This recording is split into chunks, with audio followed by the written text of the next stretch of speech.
Mr. Skinny was extraordinarily thin, painfully thin.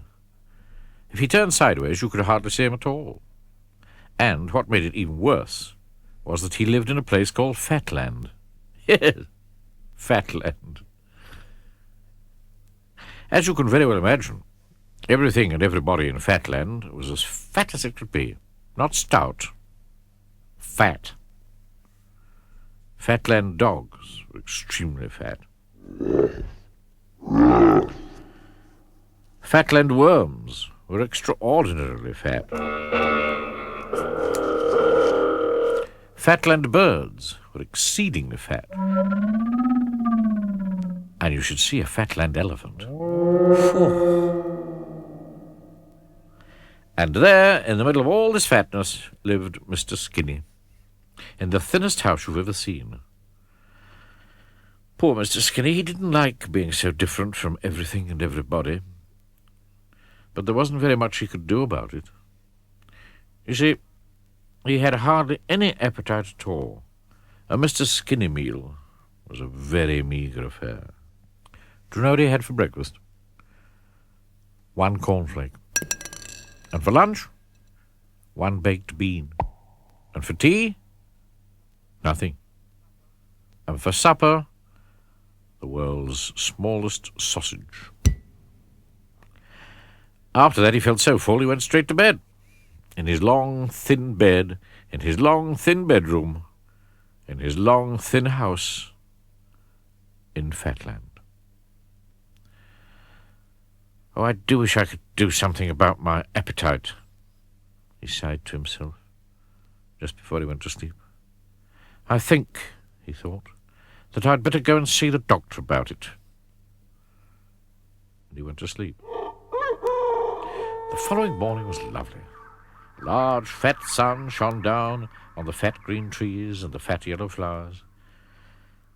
And through them walked Mr. Skinny on his way to see the doctor. Dr. Plump.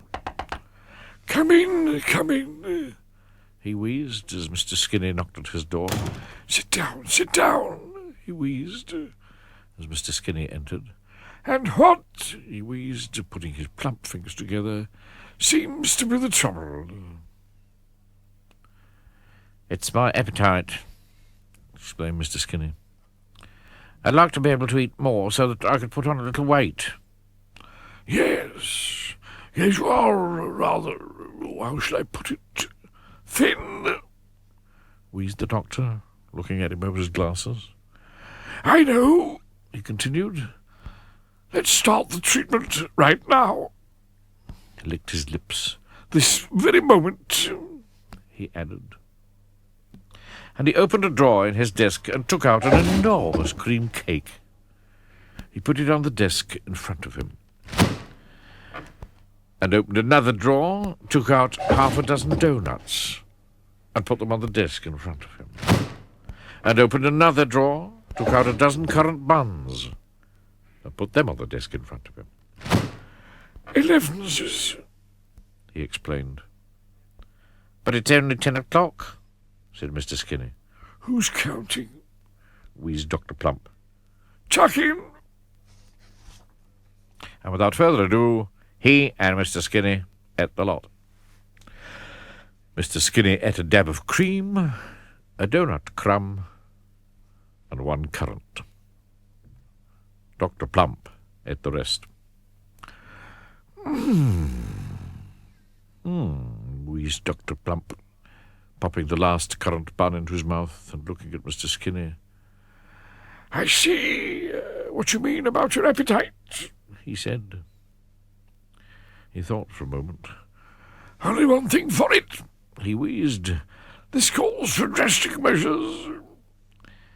And he picked up his telephone with his podgy fingers and dialed a number.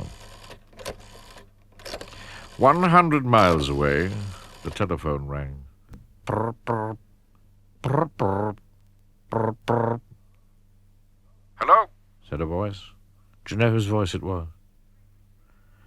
Mr. Greedy speaking, said the voice. Mr. Greedy listened to what Dr. Plump had to say.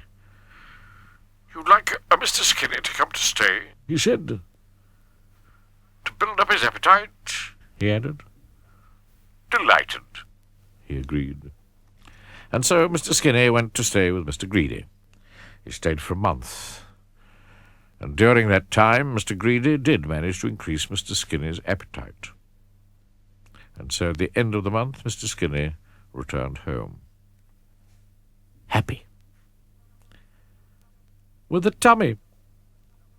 A tummy was something Mr. Skinny had always wanted. I never knew I had it in me, he chuckled to himself. He was feeling so proud of his tummy that he decided to call in and see Dr. Plump on the way home. "I say," wheezed Dr. Plump, looking him up and down. "Congratulations. I tell you what," he went on, "this calls for celebration." and he opened his desk drawer.